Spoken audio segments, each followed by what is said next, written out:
Iran reverse వ్యూహం అనుసరించిందా? America దాడి చేస్తుంది, ఇజ్రాయెల్ దాడి చేస్తుందని దానికి ముందే సమాచారం ఉంది రష్యా నుండి. దాంతో పక్కా ప్రిపేర్డ్‌గా వ్యవహరించిందన్నటువంటిది తాజాగా మారిటైమ్ ఇంటెలిజెన్స్ సంస్థ విండ్వార్డ్ లెక్క ప్రకారం తేలుతోంది. ఇరాన్ వాస్తవంగా తన దగ్గర ఆయిల్‌ని 3 నెలల ముందు నుంచినే రోజు ప్రొడ్యూస్ చేసే ఉత్పత్తికి 10 రెట్లు ఎక్కువ చేసింది అన్నటువంటిది ఈ లెక్క చెప్తోంది. విండ్వార్డ్ లెక్క మార్చి చివరి నాటికి సుమారు 174 మిలియన్ బ్యారెళ్ల ఇరాన్ చమురు ఫ్లోటింగ్ స్టోరేజ్ అంటే ట్యాంకర్లో పెట్టేసి షిప్పుల్లో నిల్వ చేసి వేరే ప్రాంతాలకు పంపించేశారు. వేరే వేరే జెండాలతో పెట్టేశారు.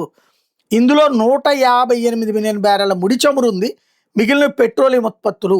ఇరాన్ ఓడరేవులను ఎట్లాగో దిగ్బంధిస్తారు, నాశనం చేస్తారని ముందే ప్లాన్ చేసుకున్నారు.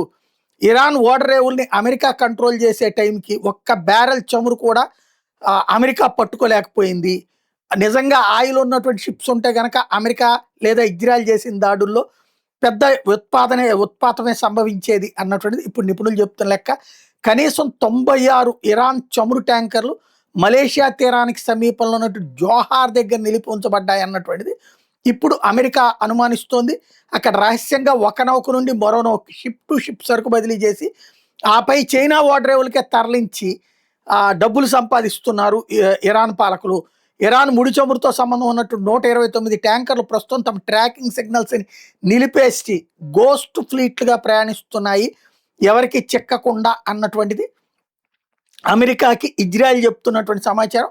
మరికొన్ని డజన్ల నౌకలు ఇప్పటికే మలక్కా జలసంధి దక్షిణ చైనా సముద్రం గుండా నేరుగా చైనాకి వెళ్తున్నాయని, ఇందులో 90% కంటే ఎక్కువ చమురు చైనాకే వెళ్తోంది అన్నటువంటిది వీళ్ళ లెక్కలు తెలుస్తున్నాయి. చైనా దీన్ని అడ్డుకోకపోగా ఇరాన్కి ఆయుధాలు బదిలీ చేస్తే 50% టారిఫ్ విధిస్తామన్నటువంటి అమెరికా అధ్యక్షుడు ట్రంప్ ఓవర్ యాక్షన్ నేపథ్యంలో ఒమన్ గల్ఫ్లోని అమెరికాకి సంబంధించినటువంటి ఎన్ఫోర్స్మెంట్ లైన్కి తూర్పున ఇరాన్ సుమారు 23 మిలియన్ బ్యారెళ్ల ముడి చమురుని తరలించిందన్నటువంటి లెక్క కూడా ఇక్కడ తేలింది.